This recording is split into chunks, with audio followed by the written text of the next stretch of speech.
I'm very pleased to be undertaking this presentation on Klee Park and its future. Next slide, please.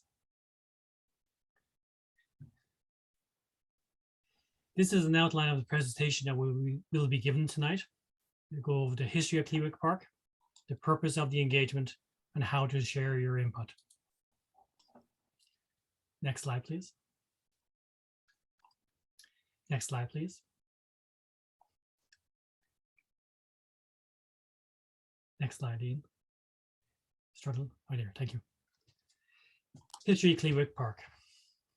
Klee is the name of the park located at 200 Keat Road. From 1942 until 1972, it was the home to Dr. Etlin Trapp, a significant Canadian who was prominent as a physician, a humanitarian, a pioneer in cancer research, and a patron and friend of the arts. She was awarded the Order of Canada in 1968. In 1960, Dr. Trapp bequeathed the property to the District of West Vancouver. The agreement for the property specified that the uses of the property were to be for pleasure, recreation, nursery garden, playground, or other community use. Dr. Trapp named the property Klee in honor of our friend, Emily Carr. Next slide, please. The property has heritage significance for both the extensive gardens and the remaining gatehouse. The property is significant for the rustic estate setting, mature landscape, proximity to Capilano River, and the landscape design that includes many introduced plant specimens. The picture in this slide shows the gatehouse, the remaining gatehouse. Next slide, please. In December 2019, the Arts Facility Advisory Committee, the Klee Subcommittee, district staff, and a facilitator discussed potential short-term, medium-term, and long-term uses for Klee Park, which was then presented to Council in a report in December 2020. Klee was considered as part of the 2019 Arts and Cultural Facilities Plan. However, the site was rejected because it is in a remote, quiet residential neighborhood and has poor access to public transportation. At the December 2020 Council meeting, Council approved a series of next steps and improvements for Klee Park. Beginning in 2021 and continuing in 2022, work began on the park. This included the demolition of the main house, studio, and 4 greenhouses. Work then proceeded on to the removal of invasive plants and modest landscaping to open up the park. We are now currently in the public engagement phase. We want to know what park improvements you want to prioritize and which will provide the most benefit to the community. Next slide, please. Next slide, please. As per the slide, we want to know which park improvements do you feel will provide the most benefit to the community. The results of the community engagement will be collated into principles and key design objectives for the park, and these will be presented to Council for further direction. Next slide, please. Park elements. Community gardens. There has been a strong interest and desire to have community gardens in this park. This builds on the existing district nursery and the legacy of Dr. Trapp's love of gardening. Interpretive signage. Again, there's a strong interest to have interpretive signage reflecting Dr. Trapp, the history of the park, First Nations, and plants found in the park, both native and introduced, such as rhododendrons. Additional park amenities. For example, would a covered shelter be suitable for the park? It could act as an outdoor classroom for the community gardens or a place for the community to use. The pictures here show examples of what a covered shelter could be. Next slide, please. Public art.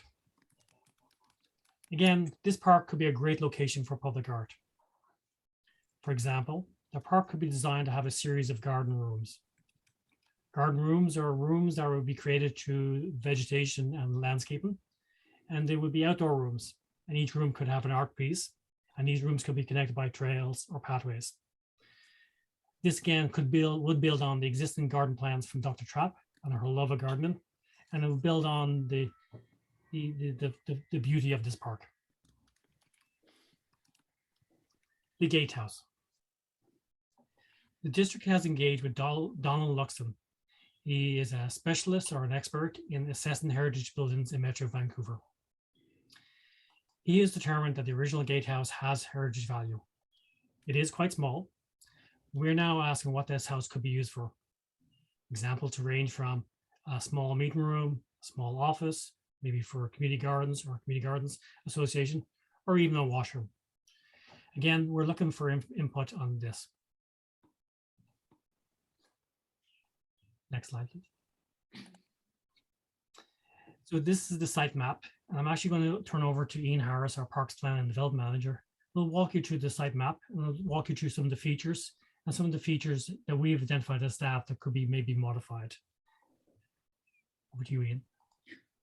Hi, everybody. Thanks, Andrew. So we came up with this drawing. It's kind of like a combination site analysis, existing conditions, and kind of a design direction drawing of where we might see some of the amenities and uses for the park going. I'll just orientate you a bit. So this is Keith Road up here. The highway bridge is kind of over up on the top side of the north part. The gatehouse that Andrew was talking about is right here in the corner. So that's kind of the site. Right now, the site is accessed through this kind of narrow driveway.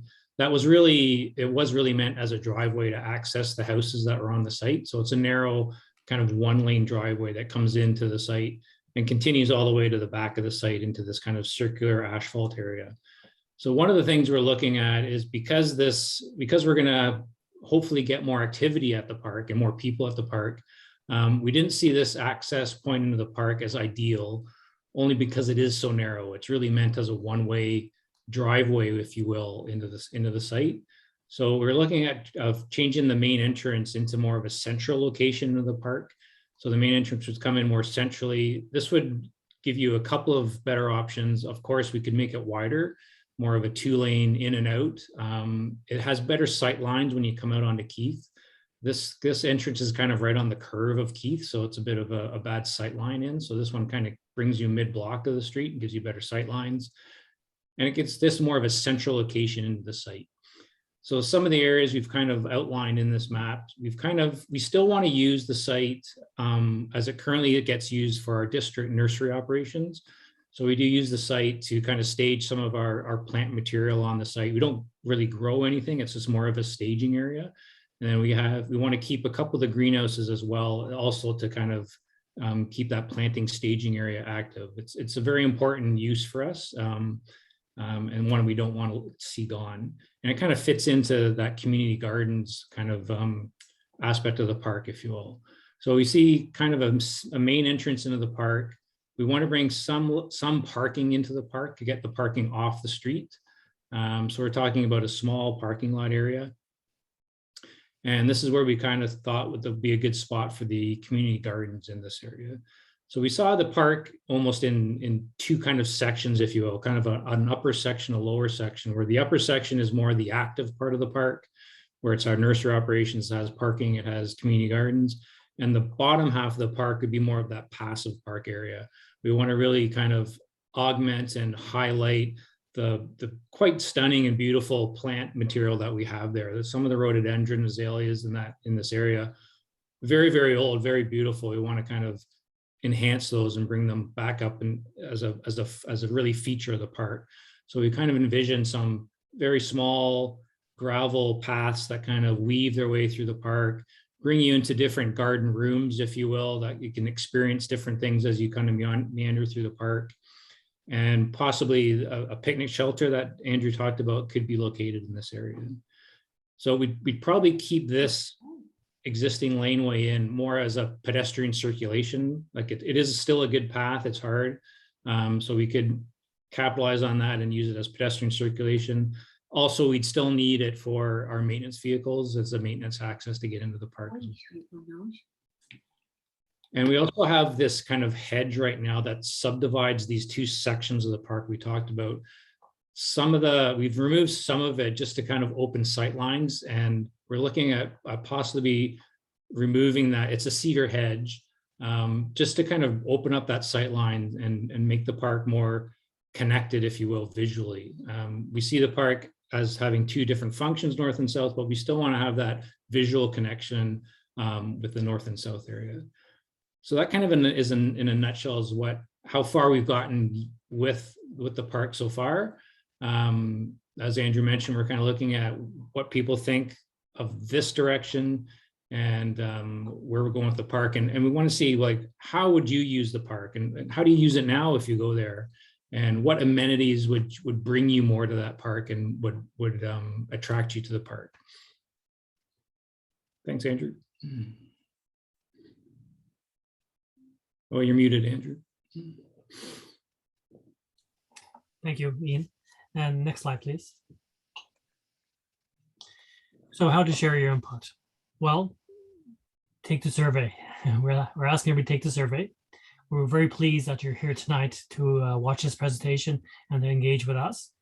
But we encourage you, as per the information on the screen here and on our website, engage in the survey and give us your input and your feedback. We'll be very pleased and happy to receive it, and it'll be very helpful for us. And we have one more open house. It's next Saturday, Saturday at 10 to 12, and staff will be on site. We'll have a tent set up and a board set up, and we'll be there to answer questions on site if you have any questions, and if you want to come visit the site or visit the park.